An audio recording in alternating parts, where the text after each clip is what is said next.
সাবার স্টেশন। ট্রেনের পিছনে।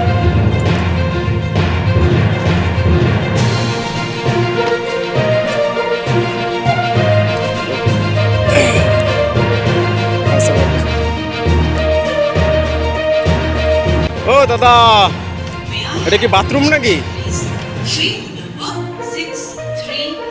এটা বাথরুম আছে? এটা বাথরুম আছে এটা? হ্যাঁ, বাথরুম তো ওখানে আছে তো। এটা বাথরুম আছে নাকি? হ্যাঁ, নাকি যেখানে সেখানে বাথরুম করলে হয়ে গেল?